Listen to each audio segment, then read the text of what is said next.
그 어느 때보다 강심장을 장착을 하고 있어야겠다. 가장 중요했던 부분은 중동 분쟁 이야기가 딱 나오자마자 고유가, 고환율, 물류비에 대한 부담, 모든 섹터가 다 문제화가 될 수 있기 때문에 지금은 우리가 지정학적 리스크에 반도체를 당장 팔아야 될까 말아야 될까라고 고민한다라고 한다면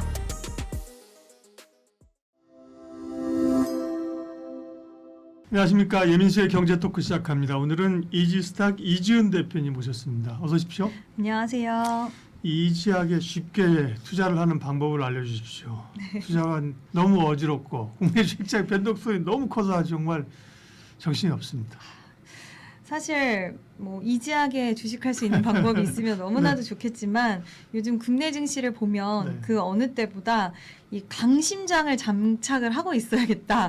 이 준비물이 강심장인 것 같습니다. 조금 전에 하신 말씀 뭐 누구요? 뭐 심장 쫄림 못한다고 누가 뭐 한국 증시는 변동성이 크다고 얘기했다면서요. 네. 짐 비앙코라는 이제 비앙코 리서치의 대표님께서 어떤 이야기를 했냐면 한국 증시는 심장 약한 사람들에게는 부적절한 시장이다라고 이야기를 하면서 그만큼 변동성이 엄청나게 큰 시장이라고 이야기를 하는 것 같은데 저도 이 워딩을 보면서 처음엔 웃음이 났는데 웃고 나서 또 한편으로는 약간 씁쓸하더라고요. 얼마나 많은 분들이 이제 기쁨도 느끼셨겠지만 슬픔도 느꼈다라는 걸로도 이 워딩에 좀 들어있는 것 같아서 지금 시장에서는 심장이 약한 사람들은 부적절하다라기보다는 강심장의 준비물을 잘 준비하시면 좋은 성과를 이룰 수 있는 시장이 아닐까라 생각합니다. 좋네요. 긍정적으로. 네.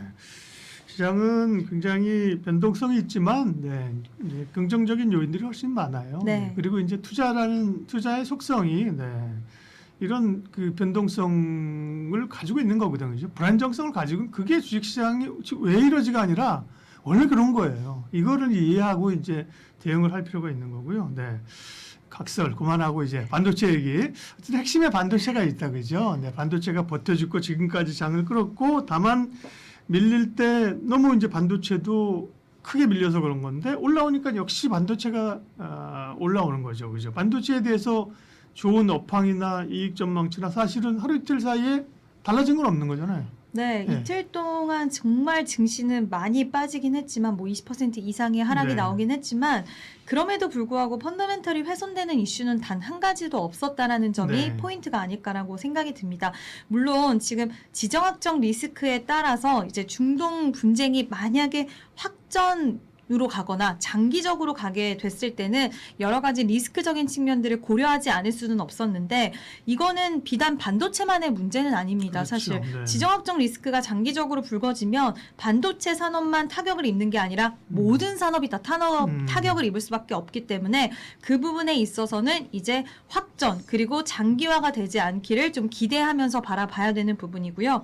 일단 결국에는 회복력 부분에서는 역시나 오늘 소부장 기업들 뭐 상한가 가는 종목들도 많더라고요. 그래서 소부장 기업들 그리고 반도체 투톱이 다시 한번 추세를 좀 돌려주면서 전체적으로 시장의 랠리에서 좀 중심적인 역할을 했는데 일단 가장 중요했던 부분은 중동 분쟁 이야기가 딱 나오자마자 고유가, 고환율, 물류비에 대한 부담 막 이런 것들이 좀 무게를 짓누른 부분도 있었어요. 물론 전체적으로 다 밀리긴 했지만 그럼에도 불구하고 반도체 쪽에서도 그동안 분위기가 좋았기 때문에 하락에 대한 명분을 찾아가는 분위기 속에서 만약에 전쟁이 장기화되면 이런 부분들에 대해서 우려가 있지 않을까라는 부분과 그리고 또 한 가지는 이제 혹시라도 중동 쪽에 생산시설이라든지 이런 부분들이 있다라고 한다면 그것도 타격으로 이어질 수 있지 않을까라는 이야기들은 있었는데 뭐 업계에서는 미비할 것이다라고 이야기를 했고요.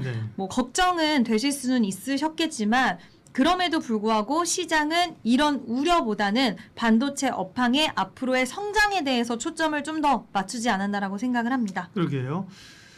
그 이란의 공습이 있고 뭐 이스라엘도 미사일이 날아다니고 중동 전체가 그렇잖아요. 그러면서 이제 뭐 기록적으로 주가가 12% 빠진 날 그날 뭐 소위 이제 9시 뉴스를 보니까 9시 뉴스란 게 투자자들에겐 되게 상징적이잖아요. 그죠? 9시 뉴스에 주가 막 올라서 너무 좋다 그러면 팔아야죠. 그죠? 9시 뉴스에 주식시장 곧 망할 것 같아요. 이런 뉴스 나오면 사라는 거예요.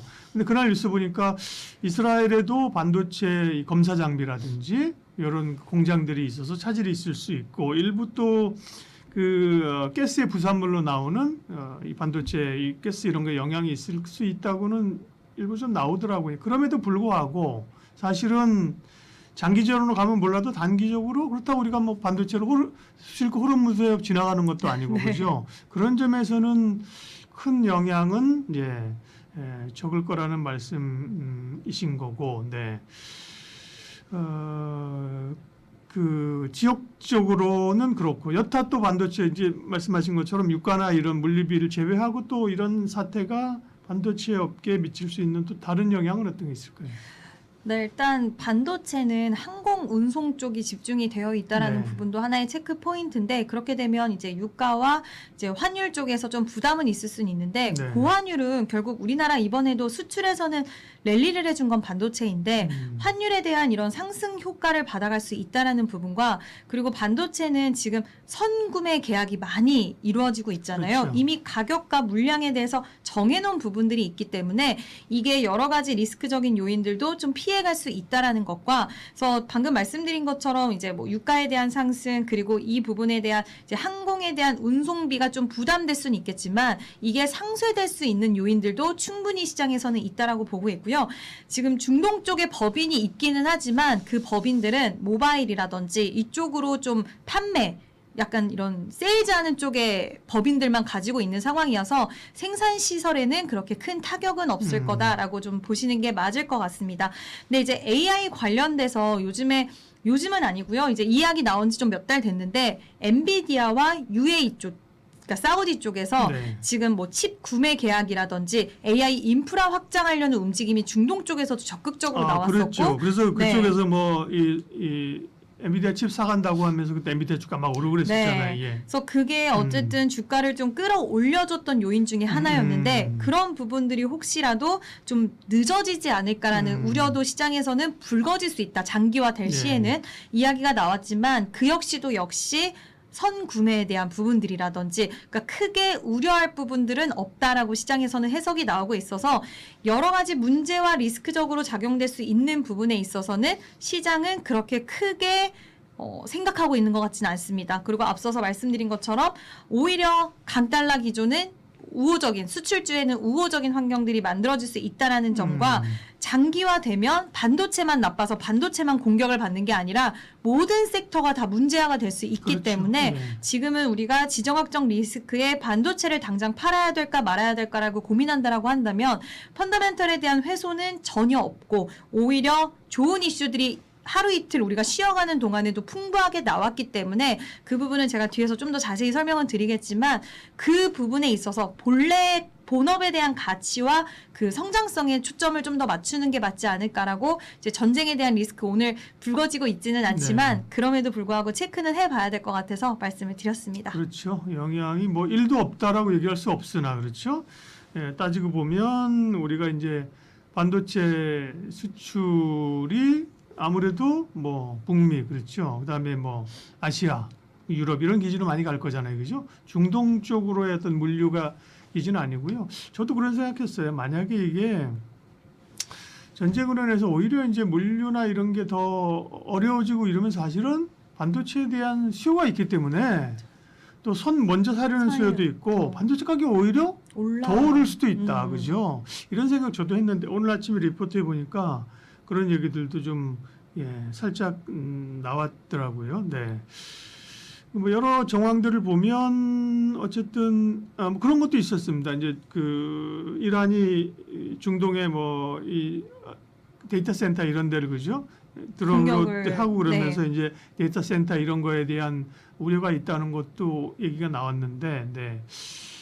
그것도 뭐 지금으로서는 그렇게 그렇죠. 위협적이지 않고. 네. 오히려 뭐 일각에서는 AI 데이터 센터를 건드린다라는 건 그만큼 지금 시대에서 AI 데이터 센터, 그러니까 AI 산업 자체가 공격할 정도로 중요도가 부각이 된다라고도 해석을 하는 것도 있더라고요. 그래서 AI가 그만큼 지금 전쟁에서의 중심될 수 있는 중심지의 역할을 할 수 있을 정도면 지금 앞으로의 산업에서의 이런 주목도는 더 올라가고 있다라고도 이야기 나왔고요.